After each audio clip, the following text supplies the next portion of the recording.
Welcome to only IAS. स्वागत है आप सभी लोगों का प्रीलिम्स बूस्टर न्यूज डिस्कशन में। आज है 21 नवंबर 2020। तो आइए देख लेते हैं ऐसे कौन से इंपॉर्टेंट आर्टिकल्स हैं जो आज हम कवर करने वाले हैं। हमारा पहला आर्टिकल सफाई मित्र सुरक्षा चैलेंज के बारे में है। हाल ही में ministry of housing and urban affairs ने इस चैलेंज को लॉन्च किया है। ये चैलेंज किसके लिए है? ये चैलेंज 243 सिटीज़ के लिए है। 243 जो शहर हैं वो इसमें पार्टिसिपेट करेंगे। ये चैलेंज है किस बात का? देखिए, सीवर या फिर सेप्टिक टैंक, इनको कई बार मैनुअली क्लीन किया जाता है। मतलब एक इंसान इसमें उतरता है और उस गंदगी को साफ करता है। इस गंदगी को साफ करते वक्त कई बार उस मैनुअल स्कैवेंजर की मौत हो जाती है, जान चली जाती है। तो चैलेंज इस बात का है कि हम ऐसी हैजार्डस क्लीनिंग को बंद करेंगे और किसी भी व्यक्ति की जान को नहीं जाने देंगे। इसी चैलेंज को 143 सिटीज हैंडल करेंगी, टैकल करेंगी। देखिए, जो सेप्टिक टैंक्स या सीवर होते हैं उन्हें कुछ इस तरीके से क्लीन किया जाता है। एक व्यक्ति इस गड्ढे में उतरकर इसकी सफाई करता है। अगर आपने कभी ना देखा हो तो आप सरप्राइज भी हो सकते हैं कि कई बार सफाई करने वाले ये लोग इस गंदगी भरे टैंक में डुबकी लगाते हैं उसे साफ करने के लिए, और यहाँ उनकी जान जाने का पूरा खतरा बना रहता है। तो हमें इस प्रकार की क्लीनिंग को बंद करना है और मैकेनाइज्ड क्लीनिंग को बढ़ावा देना है। इस चैलेंज को वर्ल्ड टॉयलेट डे के मौके पर लॉन्च किया गया। हैजार्डस क्लीनिंग को इसमें प्रिवेंट करना है और मैकेनाइज्ड क्लीनिंग को प्रमोट करना है, मशीनों के जरिए सफाई की जाए। ये पूरा चैलेंज स्वच्छ भारत मिशन अर्बन का हिस्सा है। उसी के तहत इस चैलेंज को लॉन्च किया गया है। फोकस इस बात पर रहेगा कि सिटीजन्स के बीच में अवेयरनेस क्रिएट की जाए कि ये मैनुअल स्कैवेंजिंग एक बहुत ही क्रिटिकल इशू है। हम ऐसा इंफ्रा क्रिएट करें कि हम मैकेनाइज्ड क्लीनिंग कर सकें, वर्कफोर्स जो है उसकी कैपेसिटी बिल्डिंग कर सकें कि उन्हें ऐसे गंदगी भरे टैंक्स में ना उतरना पड़े। 243 सिटीज़ के जो रिप्रेजेंटेटिव्स होंगे वो प्लेज करेंगे कि वो ऐसी किसी भी क्लीनिंग को बंद करेंगे 30 अप्रैल 2021 तक। इसके अलावा जो बाद में ऑन ग्राउंड असेसमेंट होगा वो मई में स्टार्ट होगा, मई 2021 में, जो एक इंडिपेंडेंट एजेंसी करेगी, और फाइनली रिजल्ट आउट किया जाएगा 15 अगस्त 2021 को। फिर ये देखा जाएगा कि इन सिटीज़ में से किसने सबसे अच्छा परफॉर्म किया है। जो अच्छी परफॉर्मेंस वाली सिटीज़ होंगी उनको 3 कैटेगरीज में चूज किया जाएगा। बड़ी सिटीज़ जहाँ पे 10 लाख के ऊपर की पॉपुलेशन है, फिर मीडियम रेंज की जहाँ पर 3 से 10 लाख की पॉपुलेशन है, और फिर वो तीसरे नंबर पर सिटीज़ आएंगी जहाँ की पॉपुलेशन 3 लाख से कम है। जो टोटल प्राइस अलोकेट किया गया है दैट इज 52 क्रोर्स, जो सभी कैटेगरीज में डिवाइड किया जाएगा। यहाँ पर यह भी ध्यान देने वाली बात है कि manual scavengers and their rehabilitation act 2013, apart from that supreme court का जजमेंट इस बात को इंश्योर करता है कि हम हैजार्डस क्लीनिंग को प्रोहिबिट करेंगे। और जो मैनुअल एंट्री है सेप्टिक टैंक्स में, जब एक व्यक्ति इस सेप्टिक टैंक में उतरता है बिना किसी प्रोटेक्टिव गियर के, इसे भी बंद किया जाएगा। जो हमारा अगला आर्टिकल है वो विलो वार्बलर के बारे में है। ये एक प्रकार की चिड़िया है जिसे for the first time Kerala के पंचाकरी रीजन में देखा गया। विलो का मतलब एक प्रकार का ऐसा पेड़ होता है जहां पर ये चिड़िया घोंसला बनाना पसंद करती है। वार्बलर का मतलब होता है चहचहाना। वैसे इस चिड़िया का पूरा नाम ही विलो वार्बलर है। इसका साइंटिफिक नेम फाइलोस्कोपस ट्रोकिलस है। वैसे यूपीएससी ये नाम तो नहीं पूछती। ये लॉन्गेस्ट माइग्रेटिंग स्मॉल बर्ड्स हैं। जो छोटी बर्ड्स होती हैं वो बहुत दूर तक ट्रेवल नहीं करती, लेकिन ये चिड़िया करती है। ये नदन और टेम्परेट यूरोप का जो पूरा एरिया है वहाँ पर ट्रेवल करती है, ब्रीडिंग के लिए भी। और जो पैलियार्कटिक रीजन है, देखिए पैलियार्कटिक जो शब्द है वो एक प्रकार का जू जियोग्राफिक रीजन को इंडिकेट करता है। जू जियोग्राफिक रीजन जो होता है वो जूलॉजी का एक पार्ट है जहाँ पर एक लोकेशन को वहाँ पर रहने वाली स्पीसीज के बेसिस पे क्लासिफाई कर दिया जाता है। तो पैलियार्कटिक रीजन क्या कवर करता है? जो पैलियार्कटिक रीजन होता है वो हिमालय के ऊपर का जो यूरेशिया का पूरा इलाका है, यूरोप और एशिया का, उसे नॉर्थ अफ्रीका और अरेबियन पेनिनसुला का जो टेम्परेट पार्ट है उस पूरे इलाके को हम पैलियार्कटिक रीजन बोलते हैं। तो यहाँ तक ही चिड़िया ट्रेवल करके जाती है। वेजिटेशन देखिए, जो ओपन वुडलैंड्स होता है जहाँ पर पेड़ों की कैनोपी बहुत घनी नहीं होती, वहाँ पर ये रहना और नेस्टिंग करना पसंद करती है। इसका आईयूसीएन स्टेटस लीस्ट कंसर्न्ड है। ये लॉन्गेस्ट माइग्रेटिंग स्मॉल बर्ड्स है। इसके पंख काफ़ी लंबे होते हैं, इस वजह से ये आसानी से, वैसे इसका भार तो महज 10 ग्राम्स का होता है, लेकिन बड़े पंखों की वजह से ये दूरी तक जा पाती है। इसे आइडेंटिफाई करने में काफ़ी प्रॉब्लम होती है क्योंकि इसकी प्रजाति की जो और चिड़िया हैं उनसे इसका रंग रूप काफ़ी मिलता जुलता है। जो इनका प्लूमेज होता है वो हर 6 महीने पर रंग बदलता रहता है या उसका जो स्ट्रक्चर है वो बदल जाता है, इसलिए भी आइडेंटिफाई करने में प्रॉब्लम होती है। प्लूमेज का मतलब होता है पंखों की आकृति। माइग्रेशन की बात करें तो ये सब सहारन अफ्रीका से लेकर अर्ली विंटर में वहाँ से उड़कर ये बाकी रीजन्स में ट्रेवल करती है। थ्रेट्स, ड्रॉट की कंडीशन और इनका जो हैबिटेशन है उसका लॉस, इसकी वजह से इन्हें खतरा होता है। वेलियानी पंचाकरी पैडी फील्ड्स जहाँ पर इन्हें आइडेंटिफाई किया गया है, ये काफ़ी बढ़िया बर्ड हॉटस्पॉट है जो कि केरला के थिरुवनंतपुरम वाले इलाके में पड़ता है। यहाँ पर आपको 213 से ज़्यादा बर्ड्स की स्पीसीज मिल जाएंगी, जहां पर रेसिडेंट बर्ड्स भी होंगी और माइग्रेटरी बर्ड्स भी आपको मिल जाएंगी। जो हमारा अगला आर्टिकल है वो ग्लोबल HIV प्रिवेंशन कोलेशन के बारे में है। हाल ही में हमारे union minister for health and family welfare ने डिजिटली इस मीटिंग को एड्रेस किया, जहां पर कई सारे मिनिस्टर्स इसमें पार्टिसिपेट कर रहे थे इस पूरे कोलेशन के। ये देखिए जो कोलेशन है वो GPC ग्लोबल प्रिवेंशन कोलेशन है, जो कि HIV के प्रिवेंशन के लिए काम करता है, ह्यूमन इम्यूनोडेफिशिएंसी वायरस के लिए। ग्लोबल कोलेशन है जहां पर यूनाइटेड नेशंस के मेंबर स्टेट्स, जो लोग डोनेशन देते हैं इसके प्रिवेंशन के लिए, सिविल सोसाइटीज़ और ऑर्गेनाइजेशंस एक साथ आते हैं। इसे 2017 में बनाया गया था। पर्पस तो यही है कि HIV का जो इन्फेक्शन है उसे रोका जाए, प्रिवेंट किया जाए और एक पॉलिटिकल कमिटमेंट क्रिएट की जाए कॉमन एजेंडा के ऊपर कि हम सभी लोग मिलकर HIV एड्स को रोकेंगे। 25 जो हाईएस्ट HIV बर्डन कंट्रीज हैं, UN एड्स, को स्पॉन्सर्स, डोनेशन देने वाले इंस्टीट्यूशंस या entities, civil societies, private sector organisations, ये सभी इसमें पार्टिसिपेट करते हैं।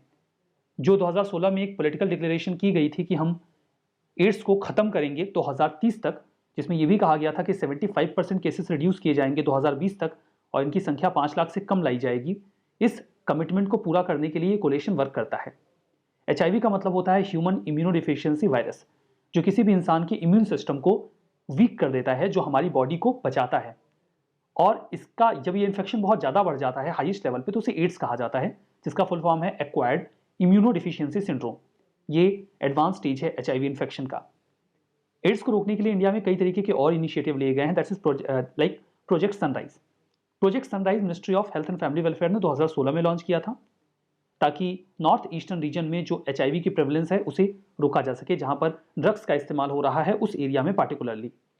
Global fund to fight AIDS, TB and malaria, 2002 में इसे लॉन्च किया गया था। Government, civil society, private sector सभी लोग पार्टिसिपेट कर रहे हैं, ताकि मनी वगैरह इन्वेस्ट की जाए, मैनेज किया जाए, रेज किया जाए और इन तीनों बीमारियों से निजात पाई जाए।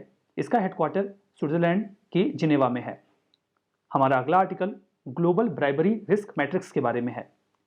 इंडिया को 77th पोजीशन मिली है। इंडिया को स्कोर दिया गया है 45 का 2020 के इस रिस्क इंडेक्स में। यहां पर यह देखा जाता है कि जब एक बिजनेस गवर्नमेंट के साथ कांटेक्ट में आता है तो ब्राइबरी के चांसेस कितने ज़्यादा रहते हैं, क्या वहां पर बहुत ज़्यादा ब्राइबरी या घूस ली या दी जाती है। इसे ट्रेस के द्वारा रिलीज किया जाता है, जो कि एक anti bribery standard setting organisation है। ये 194 कंट्रीज, टेरिटरीज, ऑटोनॉमस या सेमी ऑटोनॉमस रीजन्स को कैलकुलेशन में लेता है। 4 फैक्टर्स को ध्यान में रख के इवैल्यूएशन किया जाता है। बिजनेसेस कितने अच्छे तरीके से गवर्नमेंट के साथ इंटरेक्ट कर पाते हैं, एंटी ब्राइबरी के लिए लॉज या डिटरेंस कितना बढ़िया क्रिएट किया जाता है, गवर्नमेंट और सिविल सर्विसेज के बीच में ट्रांसपेरेंसी कितनी बढ़िया है बिजनेसेस को हैंडल करने को लेकर, सिविल सोसाइटी की ओवरसाइट कितनी बढ़िया है, मीडिया का रोल कितना अच्छा है ब्राइबरी को काउंटर करने को लेकर। इन सभी पैरामीटर्स पे जज किया जाता है। जो लोवेस्ट ब्राइबरी रिस्क है वो डेनमार्क में पाया गया है। उसके बाद नंबर नॉर्वे, फिनलैंड, स्वीडन और न्यूजीलैंड का है। इंडिया की रैंक 77 है 2020 में। 2019 में ये रैंक 78 थी। इंडिया ने चाइना, पाकिस्तान, बांग्लादेश, नेपाल की तुलना में बढ़िया परफॉर्म किया है। और जो सबसे ज़्यादा रिस्क ब्राइबरी का देखा गया है वो north Korea, Turkmenistan, south Sudan, Venezuela और इरिट्रिया में देखा गया है। हमारा अगला article India Luxembourg virtual summit के बारे में है। हाल ही में दोनों देशों के प्राइम मिनिस्टर्स मिलते हैं, इंडिया और लग्जमबर्ग, जिसे ग्रैंड डकी ऑफ लग्जमबर्ग भी कहा जाता है। डकी का मतलब होता है प्रोविंस। जब नेपोलियन यूरोप को जीत रहा था तो लग्जमबर्ग को उसने अपनी एक प्रोविंस बना रखा था, तो उसे डकी बोलते थे। बाद में जब वो अलग हो जाते हैं, इंडिपेंडेंट हो जाते हैं, तो उन्होंने ग्रैंड डकी ऑफ लग्जमबर्ग अपना नाम रख लिया था। मैप में लोकेशन देखिए, फ्रांस के बिल्कुल नज़दीक में है यहाँ पर लग्जमबर्ग। बड़ा मैप यहाँ पर है। बाउंड्री आपको बेल्जियम, जर्मनी और फ्रांस से मिलती हुई दिखेगी। फ्रांस ने नेपोलियन के समय में इस पर कब्जा भी कर रखा था, बाद में ये इंडिपेंडेंट हो जाता है। Luxembourg 3rd largest foreign investor है इंडिया के लिए। अभी जब ये बातचीत हुई तो 3 बायलैटरल एग्रीमेंट भी साइन किए गए, या इस पर बात बनी, जहां पर लग्जमबर्ग स्टॉक एक्सचेंज ने SBI के साथ एक MOU साइन किया। जो लग्जमबर्ग स्टॉक एक्सचेंज है उसने INX, जो इंडिया का इंटरनेशनल स्टॉक एक्सचेंज है, जो BSE की एक विंग है, एक इंटरनेशनल आर्म है, उसके साथ एक MOU साइन किया। और लग्ज इनोवेशन और इन्वेस्ट इंडिया इंडिया की एक national investment promotion and facilitation agency है जो इन्वेस्टमेंट को प्रमोट करती है इंडिया में, तो उसके साथ इन्होंने MOU साइन किया हुआ है। यहाँ पर देखिए, जो इंडिया के प्राइम मिनिस्टर हैं उन्होंने लग्जमबर्ग को ये भी कहा कि वो डिजास्टर रेजिलिएंट इंफ्रास्ट्रक्चर का जो कोलेशन है उसको ज्वाइन करें। Coalition for disaster resilient infrastructure CDRI, इसे 2019 में हमारे ऑनरेबल प्राइम मिनिस्टर ने लॉन्च किया था, जब न्यूयॉर्क में समिट हो रही थी UN secretary general climate action summit उस दौरान। ये प्लेटफॉर्म नॉलेज को शेयर करने पे भरोसा रखता है कि हम देखेंगे कि हम डिजास्टर को टैकल करने लायक इंफ्रा कैसे बना सकते हैं या क्लाइमेट रेजिलिएंट इंफ्रा कैसे बना सकते हैं। इसके लिए मैकेनिज्म या फिर जो टेक्नोलॉजीज वगैरह हैं उनको असिस्ट किया जाता है, इंफॉर्मेशन को शेयर किया जाता है। गवर्निंग काउंसिल इसकी हाईएस्ट पॉलिसी मेकिंग बॉडी होती है और इसका सेक्रेटेरिएट इंडिया के न्यू दिल्ली में है। हमारा अगला आर्टिकल डीम्ड फॉरेस्ट के बारे में है। हाल ही में कर्नाटका के फॉरेस्ट मिनिस्टर ने यह अनाउंस किया कि जो टोटल फॉरेस्ट लैंड है कर्नाटका में, दैट इज 43.18 लाख हेक्टेयर, उसमें से 9.94 लाख हेक्टेयर लैंड को कर्नाटका में डीम्ड फॉरेस्ट डिक्लेयर किया गया था। इसमें से यानी कि 9.94 लाख हेक्टेयर्स में से अब 6.64 लाख हेक्टेयर की जो जमीन है उसे डिक्लासिफाई कर दिया जाएगा डीम्ड फॉरेस्ट में से, मतलब वो एक नॉर्मल लैंड बन जाएगी और अब इसे रेवेन्यू अथॉरिटीज को सौंप दिया जाएगा। डीम्ड फॉरेस्ट होता क्या है? पता नहीं क्या होता है। पता नहीं क्या होता है का क्या मतलब है? इसका मतलब यह है क्योंकि इसकी कोई क्लियर कट डेफिनेशन है ही नहीं कि डीम्ड फॉरेस्ट क्या होता है। इसे कहीं भी क्लियरली डिफाइन नहीं किया गया है। इनफैक्ट जो फॉरेस्ट कंजर्वेशन एक्ट 1980 है वहां पर भी इसे डिफाइन नहीं किया गया है। अरे ठीक है, डिफाइन नहीं किया गया है तो क्या हुआ, कुछ ना कुछ मतलब तो होता होगा। जी बिल्कुल, मतलब तो होता है। डीम्ड का मतलब क्या होता है? डीम्ड का मतलब होता है मान लिया कि जंगल है। बिल्कुल वही मतलब है कि वो फॉरेस्ट लैंड जहां पर हमें लगता तो है कि ये जंगल है लेकिन उसे फॉरेस्ट की तरह क्लासिफाई नहीं किया गया है, उसे डीम्ड फॉरेस्ट कहा जाता है। इंडिया में जो टोटल फॉरेस्ट है उसका 1% डीम्ड फॉरेस्ट एरिया में आता है। ये कंट्रोवर्शियल सब्जेक्ट है क्योंकि जब भी किसी एरिया को डीम्ड फॉरेस्ट डिक्लेयर कर दिया जाता है तो फिर वहां पर एक्टिविटीज काफी रिस्ट्रिक्टेड हो जाती हैं। इससे वहां के जो रेसिडेंट्स होते हैं उन्हें काफी नुकसान होता है या प्रॉब्लम होने लगती है। तो डीम्ड फॉरेस्ट का मुद्दा अक्सर कंट्रोवर्शियल रहता है। यूं तो इसकी डेफिनेशन क्लियर नहीं है, लेकिन सुप्रीम कोर्ट में एक केस गया था 1996 में, TN गोदावरमन थिरुमालपत केस, जहां पर सुप्रीम कोर्ट ने ये बोला कि फॉरेस्ट की डेफिनेशन को आप वाइडर सेंस में लीजिए, डिक्शनरी की मीनिंग के हिसाब से।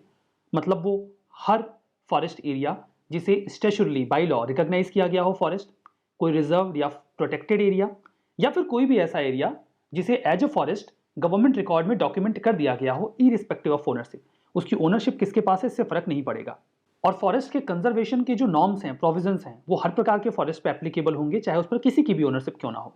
फॉरेस्ट डिक्लेयर करने की जिम्मेदारी 1996 से ही स्टेट्स के पास है, लेकिन वो ऐसे ही लैंड को फॉरेस्ट डिक्लेयर कर पाएंगे जो पहले से रिकॉर्ड में फॉरेस्ट डिक्लेयर नहीं हुई है। जो पहले से हो चुकी है वो तो हो चुकी है। तो अब यहाँ पर ये कॉन्ट्रोवर्शियल मुद्दा रहा है, लेकिन सरकार ने भी मन बना लिया है कि वो इसे डिक्लासिफाई करेंगे। अभी न्यूज़ में ये भी आ रहा था कि वो सुप्रीम कोर्ट से कंसल्ट करेंगे कि क्या वो ऐसा कर सकते हैं कि नहीं कर सकते हैं। ठीक है, अब यहाँ पर देखिए जो अगला आर्टिकल है वो एशिया पैसिफिक इकोनॉमिक कोऑपरेशन के बारे में है। अभी इनका ऑनलाइन समिट हुआ इस फोरम का पेंडेमिक की वजह से। एपिक एक रीजनल इकोनॉमिक फोरम है, नाम से स्पष्ट है एशिया और पैसिफिक। एशिया और पैसिफिक की कंट्रीज होंगी, लेकिन समझने वाली बात यह है कि जो पैसिफिक रिम कंट्रीज हैं केवल वही इसका पार्ट है। पैसिफिक रिम को आप यहाँ पे देख सकते हैं, ऐसी कंट्रीज जो अपनी बाउंड्री पैसिफिक ओशन के साथ शेयर करती हैं।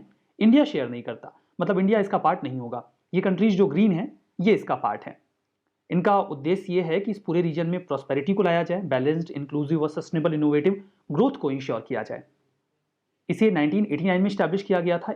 इसमें टोटल 21 देश हैं, Australia, Brunei, Canada, Chile, People's Republic of China, Hong Kong, Indonesia, Japan, Republic of Korea, Malaysia, Mexico, New Zealand, Papua New Guinea, Peru, Philippines, Russian Federation, Singapore, Chinese Taipei, Thailand, United States of America और Vietnam. India इसका member नहीं है, map में भी हमने देख लिया। इसका हेडक्वार्टर सिंगापुर में है। कुछ स्टेटमेंट हैं, सही गलत बताइए। सफाई मित्र सुरक्षा चैलेंज, ये हैजार्डस क्लीनिंग जो सीवर सेप्टिक टैंक्स की होती है उसे प्रिवेंट करने के लिए है और मैकेनाइज्ड क्लीनिंग को प्रमोट करने के लिए है। ट्रू फॉल्स बताइए। Willow warbler IUCN status vulnerable है। प्रोजेक्ट सनराइज, ये सन को स्टडी करने का एक प्रोजेक्ट है। लग्जमबर्ग ये बाउंड्री शेयर करता है फ्रांस, जर्मनी और इटली के साथ। एशिया पैसिफिक कोऑपरेशन, इंडिया इसका मेंबर है एपिक का। ये 5 स्टेटमेंट मैंने आपके लिए पढ़ दिए। आप बताइए इसमें से कौन सा ट्रू है और कौन सा फॉल्स है। इस पूरे सेशन की PDF आपको ओनली IAS के टेलीग्राम चैनल पे अवेलेबल मिलेगी, जिसका लिंक डिस्क्रिप्शन बॉक्स में अवेलेबल है। इस सेशन में बस इतना ही। Thank you very much.